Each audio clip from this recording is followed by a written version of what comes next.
मुझे भूल सकते हो। रत्ना के होठों की मुस्कुराहट गहरी हो गई। रोशन बाबू के बंगले में होने वाले खून खराबे का असर उसके जहन से जाइल हो चुका था। कभी नहीं, मैंने जवाब दिया।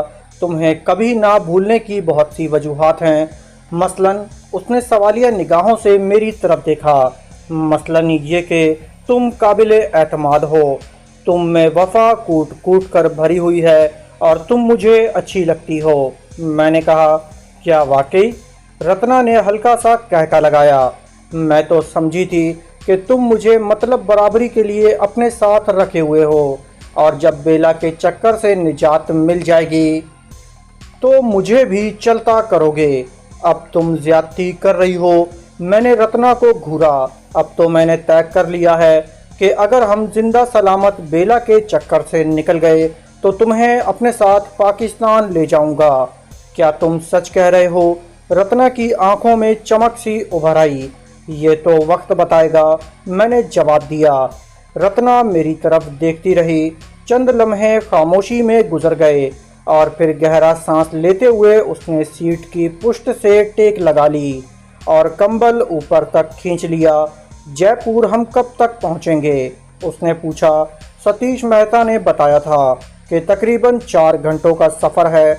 हमें सफ़र करते हुए 1.5 घंटा तो हो चुका है। मेरे हिसाब से सुबह होने तक हम जयपुर पहुंच जाएंगे, मैंने जवाब दिया। और ये कार? उसने पूछा। ये कार हमारे लिए डेथ वारंट है, इसे हम साथ लेकर नहीं घूम सकते, मैंने जवाब दिया। रास्ते में अगर किसी पुलिस पार्टी से मामूल के मुताबिक चेक करने के लिए रोक लिया या जयपुर में सुबह सवेरे किसी जगह रोका गया तो मामले को संभाला जा सकता है, लेकिन उसके बाद ये कार हमारे लिए वाकई डेथ वारंट साबित होगी। इसलिए शहर में दाखिल होते ही हमें इससे निजात हासिल करनी होगी। मेरा ख्याल है सुबह भी शशावरी को तलाश करने तक कार अपने पास रखने में कोई हर्ज नहीं होगा। रत्ना बोली। पागल हो गए हो क्या? मैंने उसे घूरा।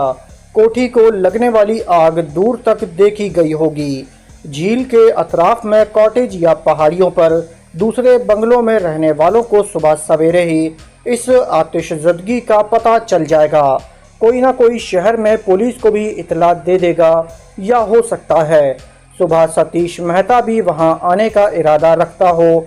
बहरहाल किसी ना किसी तरह उसे सुबह ही पता चल जाएगा। उसे सूरत हाल का अंदाज़ा लगाने में दुश्वारी पेश नहीं आएगी। कार गायब पाकर वो समझ जाएगा कि हम जयपुर की तरफ ही गए हैं। वो फौरन टेलीफोन पर जयपुर इतला कर देगा और इस तरह इस कार की वजह से हम फौरन ही पकड़े जाएंगे, यानी बेला से मिले बगैर। रत्ना ने कहा। मेरे ख्याल में बेला से एक अलविदाई मुलाकात ज़रूरी है। अगर वो हमें तलाश न कर सकी तो हम उसे तलाश करेंगे। तुम्हारा दिमाग तो ख़राब नहीं हो गया? मैंने उसे घूरा। तुम शायद भूल गए हो कि चरमपूरम से निकलने के बाद पहाड़ों में बेला हमें कितनी ज़ोरदार चपत लगाकर भागी थी। रत्ना ने कहा। ओ, मेरे मुंह से गहरा सांस निकल गया। तुम्हारा मतलब वो सूटकेस? हाँ, रत्ना ने इस बात में गर्दन हिला दी। मैं वो सूटकेस हर कीमत पर बेला से वापस लेना चाहती हूँ, मैंने कहा। इस तरह एक नई जंग शुरू हो जाएगी और हमारे लिए यहाँ से निकलना मुश्किल हो जाएगा। एक बात तुमने भी अच्छी तरह समझ ली होगी कि दौलत के बगैर इस दुनिया में ज़िंदा नहीं रहा जा सकता। रत्ना ने कहा। इस सूटकेस में इतनी दौलत है कि हमें ज़िंदगी भर कुछ करने की ज़रूरत नहीं रहेगी। इसलिए ठीक है, मैंने उसकी बात काट दी। जयपुर की सूरत हाल का जायज़ा लेकर ही कोई फ़ैसला किया जाएगा। इस मर्तबा रत्ना ने कोई जवाब नहीं दिया। कार तेज़ रफ्तारी से महदूद और सीधी सड़क पर दौड़ती रही। हमें सफ़र करते हुए तकरीबन 2.5 घंटे हो चुके थे। सामने बहुत दूर फैली हुई रोशनियां नज़र आ रही थीं। वो जयपुर की हरगिज़ नहीं हो सकी थीं।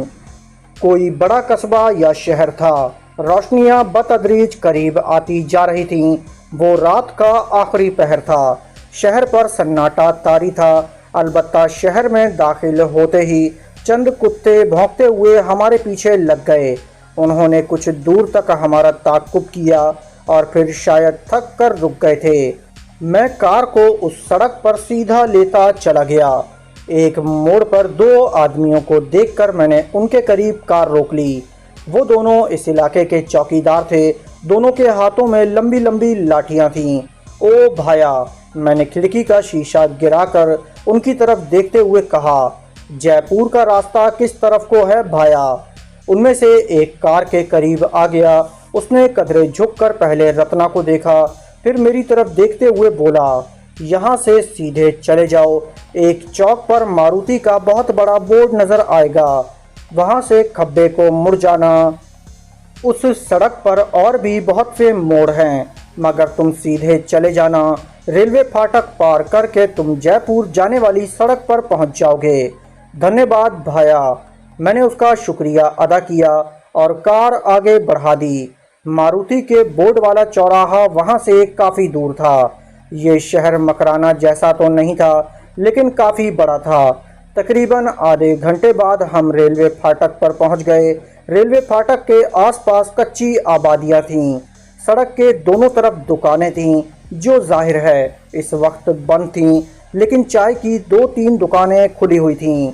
कुछ लोग भी उन दुकानों के सामने कुर्सियों पर बैठे नज़र आ रहे थे। ये मजदूर किस्म के लोग थे। रेलवे स्टेशन भी वहाँ से दाईं तरफ ज़्यादा दूर नहीं था। मैंने चाय की एक दुकान से चंद गज आगे कार रोक ली। दुकान का एक मुलाजिम लड़का कार रुकते देखकर दौड़ा आया। मैंने अपनी तरफ की खिड़की का शीशा गिरा लिया। ए लड़के, 2 चाय लाओ, ज़रा अच्छी हो, मैंने उसकी तरफ देखते हुए कहा।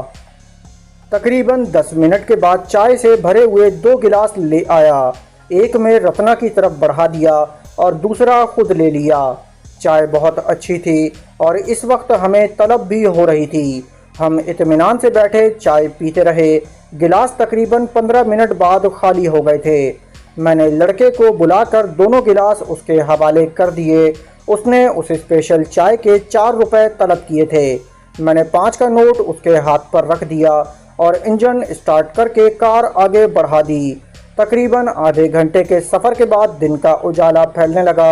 हमारे दोनों तरफ रेगिजार था, जिसमें बहुत कहीं दूर दूर दरख्तों के झुंड दिखाई दे रहे थे। ये वो मकामात थे जहाँ थोड़ा बहुत पानी था और सब्ज़ा उगाया था। धूप निकल आई और मज़ीद आधे घंटे बाद शहर के आसार दिखाई देने लगे। बहुत बड़ा शहर था और बहुत दूर तक फैला हुआ था। किला नुमा बाज़ इमारतें दूर ही से नज़र आ रही थीं। जयपुर किला बंद शहर था। जब ये शहर आबाद हुआ था तो चारों तरफ सहरा की उड़ती हुई रेत और हमला आवरों को रोकने के लिए बहुत बड़ी फसील बनाई गई थी। पहले तो ये शहर फसील के अंदर तक महदूद था, मगर फिर फसील के बाहर भी दूर तक फैलता चला गया। शहर अभी दूर था, मगर इस शहर पर गाड़ियों की आमदरफ्त शुरू हो चुकी थी। शहर के नवाही बस्तियों से गुजरते हुए हम बारौनक इलाके में पहुंच गए। इस तरफ एक लॉरी अड्डा भी था। मेरा ख्याल है हमें कार यहीं कहीं छोड़ देनी चाहिए। मैंने रत्ना की तरफ देखते हुए कहा, राइफल कंबल में लपेटकर पिछली सीट पर डाल दो और पिस्तौल मुझे दे दो। रत्ना ने पिस्तौल मेरी तरफ बढ़ा दिया, जिसे मैंने पतलून की जेब में ठूंस लिया। रत्ना ने राइफल कंबल में लपेटकर कंबल पिछली सीट पर डाल दिया। मैंने कार की रफ्तार बहुत कम कर रखी थी और मुतजस्सिस नज़रों से इधर उधर देख रहा था। इस वक्त सुबह के 7:30 बज रहे थे। बाज़ारों में अच्छी खासी गहमा गहमी हो रही थी।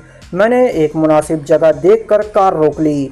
नीचे उतरकर मैंने दरवाजे लॉक कर दिए और चाबी जेब में डाल ली। तकरीबन 5 घंटों तक कार में बैठे रहने से टांगें अकड़ गई थीं।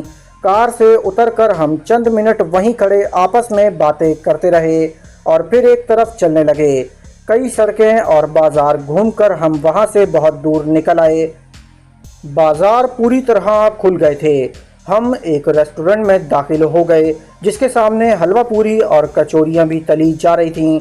नाश्ता करने के बाद कुछ देर तक वहां बैठे रहे और जब रेस्टोरेंट से निकले तो 9 बज रहे थे। रेस्टोरेंट के सामने ही 2-3 ऑटो रिक्शा खड़े थे।